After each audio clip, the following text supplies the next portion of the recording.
श्री सत्यनारायण भगवान की कथा प्रथम अध्याय। व्यास जी ने कहा, एक समय निमिषारण्य तीर्थ में सोनका आदि 88,000 ऋषियों ने पुराने वेदांत श्री सूत जी से पूछा, हे सूत जी, इस कलयुग में विद्या रहित मनुष्य को प्रभु भक्ति किस प्रकार मिलेगी तथा उनका उद्धार कैसे होगा। हे मुनि श्रेष्ठ, कोई ऐसा व्रत अथवा तप कहिए जिसके करने से थोड़े ही समय में पुण्य प्राप्त हो तथा मनवांछित फल भी मिले। ऐसी कथा सुनने की हमारी प्रबल इच्छा है। सर्वशास्त्र ज्ञाता श्री सूत जी ने कहा, हे वैष्णव में पूज्य, आप सबने प्राणियों के हित की बात पूछी है। अब मैं उस श्रेष्ठ व्रत को आप लोगों को कहूँगा जिससे नारद जी ने श्री लक्ष्मी नारायण भगवान से पूछा था और श्री लक्ष्मीपति ने मुनि श्रेष्ठ नारद जी को बताया था। ये कथा ध्यान से सुने। मुनिनाथ सुनो, ये सत्य कथा सब काल ही होय महासुखदायी, बहुत ताप हरे और मनोरथ पूर्ण करे, सुख संपत्ति को अधिकाय, अति संकट में दुख दूर करे, सब ठोर कुठोर में होते सहाय। भगवान महात्म है, इसमें अपना कली में फल और जनाई है। एक समय योगी राज नारद जी दूसरों के हित की इच्छा से सभी लोकों में घूमते हुए मृत्युलोक में आ पहुँचे। यहाँ अनेक योनियों में जन्मे प्राय सभी मनुष्यों को अपने कर्मों के अनुसार अनेक दुखों से पीड़ित देखकर उन्हें विचार किया कि किस यत्न के करने से निश्चित ही ये प्राणियों के दुख का नाश हो सकेगा। ऐसा मन में विचार कर श्री नारद जी विष्णु लोक गए। वह श्वेत वर्ण और 4 भुजाएं वाले देवों के इस नारायण को, जिनके हाथ में शंख, चक्र, गदा और पद्म थे तथा वरमाला पहने हुए थे, उनकी स्तुति करने लगे। नारद जी ने कहा, हे भगवान, आप अत्यंत शक्ति से संपन्न हैं। मन तथा वाणी भी आपको नहीं पा सकती। आपका आदि मध्य अंत भी नहीं है। आप निर्गुण संपूर्ण सृष्टि के कारण भक्तों के दुखों को नाश करने वाले हो। आपको मेरा नमस्कार है। नारद जी ने इस प्रकार की स्तुति सुनकर विष्णु भगवान बोले, हे मुनि श्रेष्ठ, आपके मन में क्या है? आपका किस काम के लिए यहाँ आगमन हुआ है? निसंकोच कहे।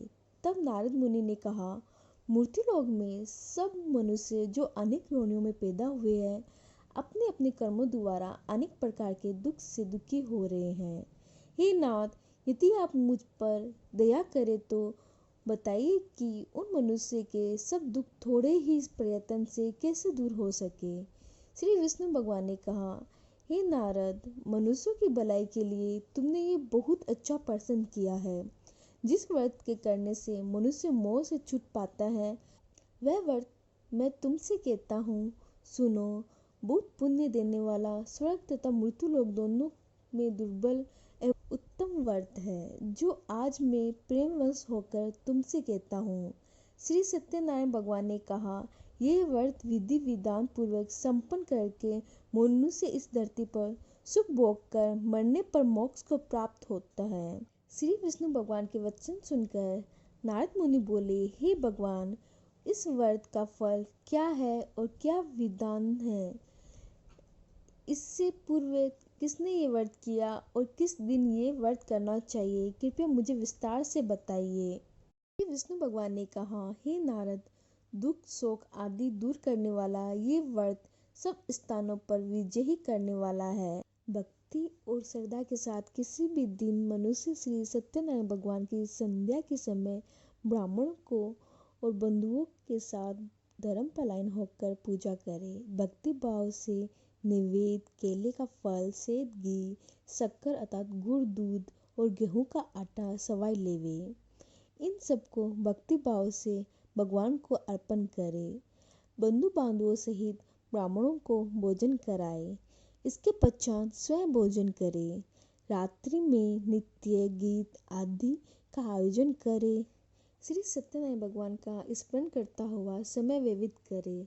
इस तरह जो मनुष्य व्रत करेगा उनको मनोरथ निश्चित ही पूर्ण होगा।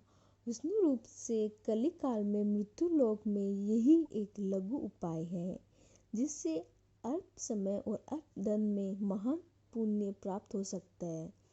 इति श्री सत्यनारायण व्रत कथा का प्रथम अध्ययन संपूर्ण। द्वितीय अध्ययन। सूत जी ने कहा, हे ऋषियों, जिन्होंने पहले समय में इस व्रत को किया है उनका इतिहास कहता हूँ। आप सब ध्यान से सुने। सुंदर काशीपुर नगरी में एक अत्यंत निर्बल ब्राह्मण रहता था। वह ब्राह्मण भूख और प्यास से बेचैन होकर नित्य पृथ्वी पर घूमता था। ब्राह्मणों से प्रेम करने वाले श्री विष्णु भगवान ने ब्राह्मण को दुखी देखकर एक दिन बूढ़े ब्राह्मण का रूप धारण कर निर्धन ब्राह्मण के पास जाकर आदर के साथ पूछा, हे विप्र, तुम नित्य ही दुखी होकर पृथ्वी पर क्यों घूमते हो? हे श्रेष्ठ ब्राह्मण, ये सब मुझसे कहो, मैं सुनना चाहता हूँ। दरिद्र ब्राह्मण ने कहा, मैं निर्बल ब्राह्मण हूँ, भिक्षा के लिए पृथ्वी पर फिरता हूँ। हे भगवान, यदि आप इससे छुटकारा पाने का कोई उपाय जानते हो तो कृपया कर मुझे बताइए। वृद्ध ब्राह्मण का रूप धारण किए हुए श्री विष्णु भगवान ने कहा, हे ब्राह्मण, श्री सत्यनारायण भगवान मनवांछित फल देने वाले हैं, इसीलिए तुम उनका पूजन करो, जिसके करने से मनुष्य सब दुखों से मुक्ति हो जाता है। दरिद्रता ब्राह्मण को व्रत का सारा विधान बतलाकर बूढ़े ब्राह्मण का रूप धारण करने वाले श्री सत्यनारायण भगवान अंतर्ध्यान हो गए। व्रत को बूढ़े ब्राह्मण ने बताया, मैं उसको अवश्य करूँगा। ये निश्चित कर वह दरिद्र ब्राह्मण घर चला गया, परंतु उस रात्रि उस दरिद्र ब्राह्मण को नींद नहीं आई। अगले दिन वह जल्दी उठा और श्री सत्यनारायण भगवान का व्रत करने का निश्चय कर भिक्षा मांगने के लिए चला गया। उस दिन उसको भिक्षा में बहुत धन मिला, जिससे उसने पूजा का सब सामान खरीदा और घर आकर अपने बंधु बांधवों के साथ भगवान श्री सत्यनारायण का व्रत किया। इसके करने से वह दरिद्र ब्राह्मण सब दुखों से छूटकर अनेक प्रकार की संपत्तियों से युक्त हो गया। उस समय वह विप्र हर मास व्रत करने लगा। सत्यनारायण भगवान के व्रत को प्रति शास्त्र विधि के अनुसार श्रद्धा पूर्वक करेगा, वह सब पापों से छूटकर मोक्ष को प्राप्त होगा। आगे जो मनुष्य पृथ्वी पर श्री सत्यनारायण भगवान का व्रत करेगा वह सब दुखों से छूट जाएगा। इस तरह नारद जी ने सत्यनारायण भगवान का कहा हुआ ये व्रत मैंने तुमसे कहा।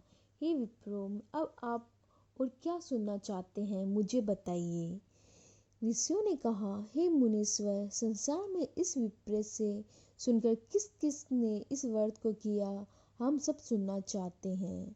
इसके लिए हमें मन में श्रद्धा है। श्री सूत जी ने कहा, हे मुनियों, जिस जिस प्राणी ने इस व्रत को किया है उन सबकी कथा सुनो। एक समय वह ब्राह्मण धन और ऐश्वर्य के अनुसार बंधु बांधवों के साथ अपने घर पर व्रत कर रहा था।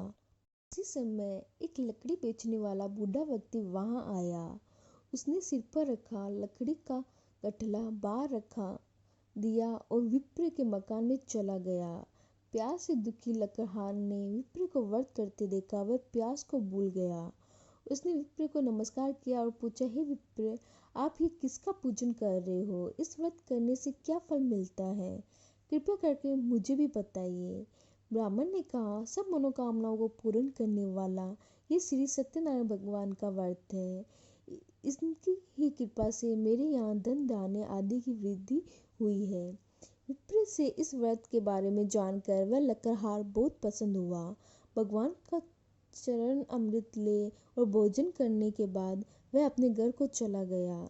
अगले दिन लकड़हार ने अपने मन में संकल्प किया कि आज ग्राम में लकड़ी बेचने से जो धन मिलेगा उसी से भगवान सत्यनारायण का उत्तम व्रत करूँगा। ये मन में विचार कर वह लकड़हारा लकड़ियों को गट्ठल अपने सिर पर रखकर जिस नगर में धनवान लोग रहते थे ऐसे सुंदर नगर में गया। उस दिन उसे उन लकड़ियों का दाम पहले दिनों से चौगुना मिला। तब वह बूढ़ा लकड़हारा अति प्रसन्न हुआ। पक्के केले, शक्कर, शहद, घी, दूध, दही और गेहूं का चूरमा इत्यादि श्री सत्यनारायण भगवान के व्रत की सभी सामग्री लेकर अपने घर आ गया। फिर उसने अपने बंधु बांधवों को बुलाकर विधि विधान के साथ भगवान का पूजन और व्रत किया।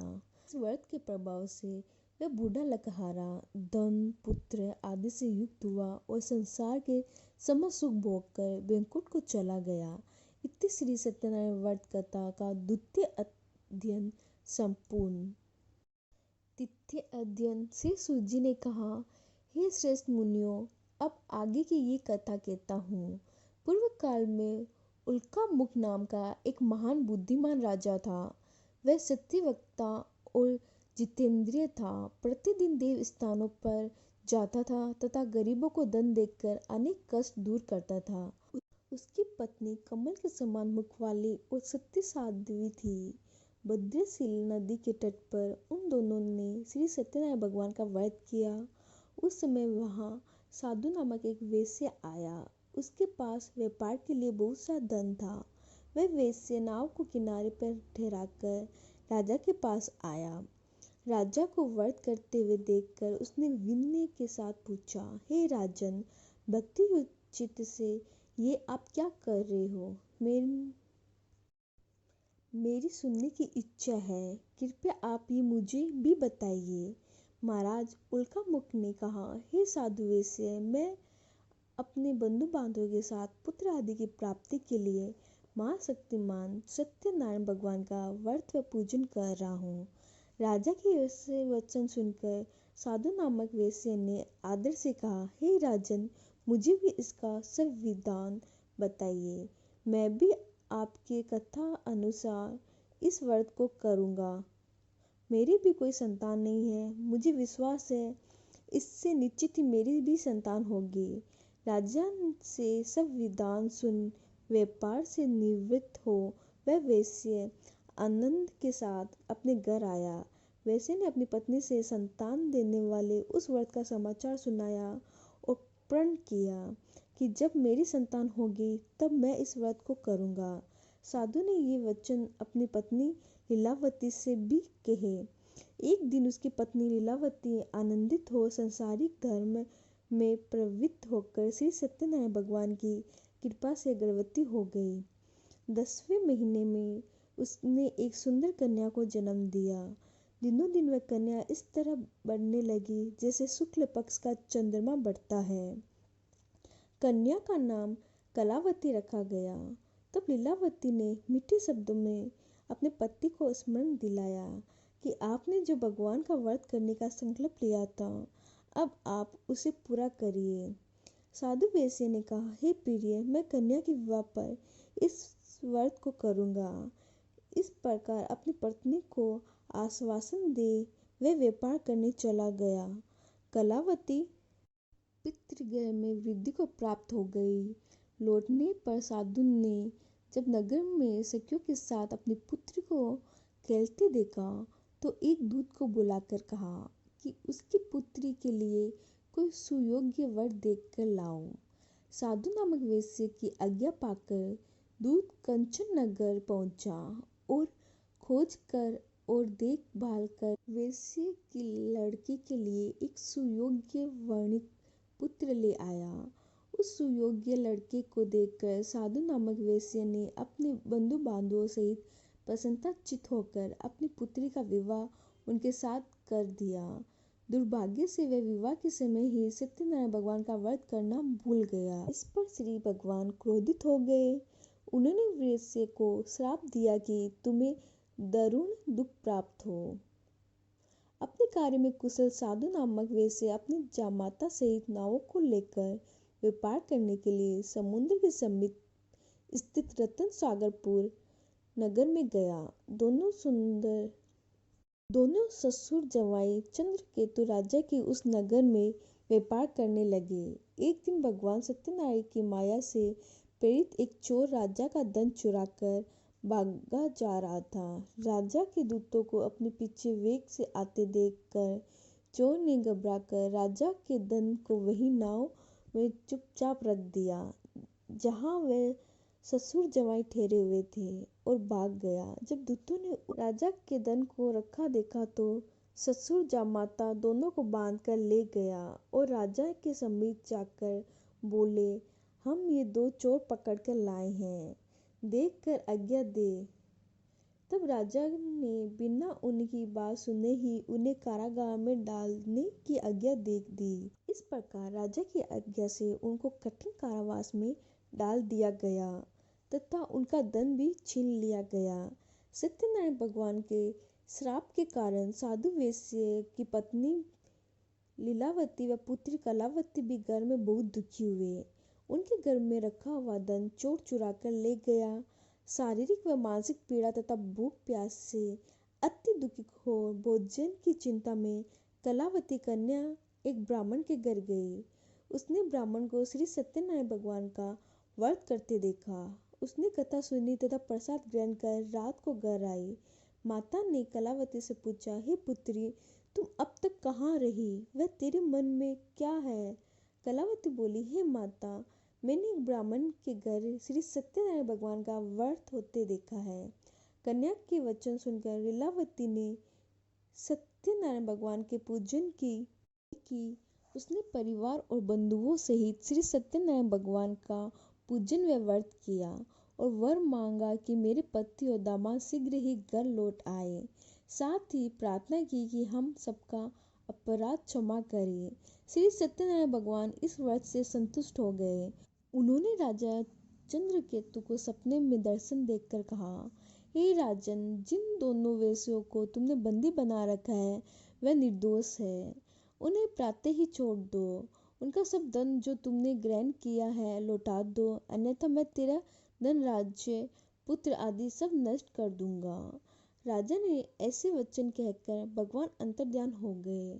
प्रातःकाल राजा चंद्रकेतु ने सभा में सबको अपने सपना सुनाया और सैनिकों को आज्ञा दी कि दोनों वणिक पुत्रों को कैद से मुक्त कर सभा में ले आया जाए। दोनों ने आते ही राजा को प्रणाम किया। राजा ने कोमल वचनों में कहा, हे माँ अनुभवो, तुम्हें भावी वंश ऐसे कठिन दुख प्राप्त हुआ है। अब तुम्हें कोई भय नहीं है, तुम मुक्त हो। ऐसा कहकर राजा ने उनको नए नए वस्त्र भूषण पहनाए तथा उनका जितना धन लिया था उसने दुगुना लौटाकर आदर से विदा किया। दोनों ने वैश्य अपने घर को चल दिए। इति श्री सत्यनारायण व्रत कथा का तृतीय अध्ययन संपूर्ण। चतुर्थ अध्ययन श्री सूत जी ने आगे कहा, वैश्य ने मंगल आचरण करके यात्रा आरंभ की और अपने नगर को चला। उनके थोड़ी दूर आगे बढ़ने पर दंडी वेशधारण श्री सत्यनारायण भगवान ने उनसे पूछा, हे साधु, तेरी नाव में क्या है? अभिमानी वर्णिक हंसता हुआ बोला, हे दंडी, आप क्यों पूछते हैं? क्या धन लेने की इच्छा है? मेरी नाव में तो बैल और पत्ते भरे हैं। वैश्य को कठोर वचन सुनकर दंडी वेशधारी श्री सत्यनारायण भगवान ने कहा, तुम्हारा वचन सत्य हो। ऐसा कहकर वे वहां से चल गए और कुछ दूर जाकर समुद्र के किनारे बैठ गए। दंडी महाराज के जाने के पश्चात वैश्य ने नित्य क्रिया से निवृत्त होने के बाद नाव को ऊंची उठी देखकर अचंभा किया और नाव में पत्ते आदि देखकर मूर्छित हो जमीन पर गिर पड़ा। आँखें खुलने पर अत्यंत शोक प्रकट करने लगा। तब उसके जामाता ने कहा, आप शोक ना करें, ये दंडी महाराज का श्राप है, अतः उनकी शरण में ही चलना चाहिए, तब भी हमारी मनोकामना पूरी होगी। जामाता के वचन सुनकर वह साधु नामक वैश्य साधु महाराज के पास पहुंचा और अत्यंत भक्ति भाव से प्रणाम करके बोला, मैंने जो आपसे असत्य वचन किए थे उनके लिए मुझे क्षमा करें। ऐसा कहकर महान शोक अतुल हो रोने लगा। तब दंडित भगवान बोले, हे वर्णित पुत्र, मेरी आज्ञा से बार बार तुम्हें दुख प्राप्त हुआ है, तुम मेरी पूजा से विमुख हुए हो। साधु नामक वैश्य ने कहा, हे भगवान, आपकी माया से ब्रह्मा आदि देवता भी आपके रूप को नहीं जान पाते, तब मैं अज्ञानी भला कैसे जान सकता हूँ। आप पसंद होइए, मैं आप अपनी समर्था के अनुसार आपकी पूजा करूँगा। मेरी रक्षा करो और पहले के समान मेरी नौका को धन से पूर्ण कर दो। उसके भक्ति युक्त वचन सुनकर श्री सत्यनारायण भगवान प्रसन्न हो गए और उसकी इच्छा अनुसार वर देकर अंतर्ध्यान हो गए। तब ससुर व जमाता दोनों ने नाव पर आकर देखा कि नाव धन से परिपूर्ण है। फिर वे भगवान सत्यनारायण का पूजन कर साथियों सहित अपने नगर को चला। जब वह अपने नगर के निकट पहुंचा तब उसने एक दूत को अपने घर भेजा। दूत ने साधु नामक वेश्या के घर जाकर उसकी पत्नी को नमस्कार किया और कहा, आपके पति और दामाद सहित उस नगरी के समीप आ गए हैं। लीलावती और उसकी कन्या कलावती उस समय भगवान का पूजन कर रही थी। दूत का वचन सुनकर साधु की पत्नी ने बड़े हर्ष के साथ सत्यदेव का पूजन किया और अपनी पुत्री से कहा, मैं अपने पति के दर्शन को जाती हूँ, तुम कार्य पूर्ण कर शीघ्र ही आ जाना। परंतु कलावती पूजन एवं प्रसाद छोड़कर अपने पति के दर्शन के लिए चली गई। प्रसाद की अवज्ञा के कारण सत्यदेव ने रुष्ट हो गए और उसके पति को नाव सहित पानी में डुबा दिया। कलावती अपने पति को ना देखकर रोती हुई जमीन पर गिर पड़ी। नौका को डूबा हुआ तथा कन्या को रोती हुई देख साधु नामक वेश्या दुखी हो बोला, हे प्रभु, मुझसे या मेरे परिवार से जो भूल हुई है उसे क्षमा करो। उसके दीन वचन सुनकर सत्यदेव भगवान प्रसन्न हो गए। आकाशवाणी हुई, हे वेश्या, तेरी कन्या मेरा प्रसाद छोड़कर आई है, इसीलिए इसका प्रति अदृश्य है। यदि वह घर जाकर प्रसाद खाकर लौटे तो इसे इसका प्रति अवश्य मिलेगा। आकाशवाणी सुनकर कलावती ने घर पहुंचकर प्रसाद खाया और फिर आकर अपने पति के दर्शन किए। तत्पश्चात साधु वेश्या ने वही बंधु बांधवों सहित सत्यदेव का विधि पूर्वक पूजन किया। वह इस लोक का सुख भोगकर अंत में स्वर्गलोक को प्राप्त हुए। श्री सत्यनारायण व्रत कथा का चतुर्थ अध्ययन संपूर्ण। पंचम अध्ययन। श्री सूत जी ने आगे कहा, हे ऋषियों, मैं एक और भी कथा कहता हूँ, सुनो। प्रजा पालन में लीन तुंगध्वज नामक एक राजा था। उसने भगवान सत्यदेव का प्रसाद त्याग कर बहुत दुख पाया। एक समय राजा वन में वन्य पशुओं को मारकर बड़ के वृक्ष के नीचे आया। वहां उसने ग्वालों को भक्ति भाव से बंधु बांधवों सहित श्री सत्यनारायण जी का पूजन करते देखा। परंतु राजा देखकर भी अभिमानवश न तो वहां गया और न ही सत्यदेव भगवान को नमस्कार किया। जब ग्वालों ने भगवान का प्रसाद उनके सामने रखा तो वह प्रसाद त्याग कर अपने नगर को चल गया। नगर में पहुंचकर उसने देखा कि उसका सब कुछ नष्ट हो गया। वह समझ गया कि ये सब भगवान सत्यदेव ने ही किया है। तब वह उसी स्थान पर वापस आया और ग्वालों के समीप गया और विधि पूर्वक पूजन कर प्रसाद खाया तो सत्यनारायण की कृपा से सब कुछ पहले जैसा हो गया और दीर्घ काल तक सुख भोगकर मरने पर स्वर्गलोक को चला गया। जो मनुष्य इस परम दुर्बल व्रत को करेगा, श्री सत्यनारायण भगवान की कृपा से उसे धन दाने की प्राप्ति होगी। निर्भर धनी और बंदी बंधन से मुक्त होकर निर्भर हो जाता है।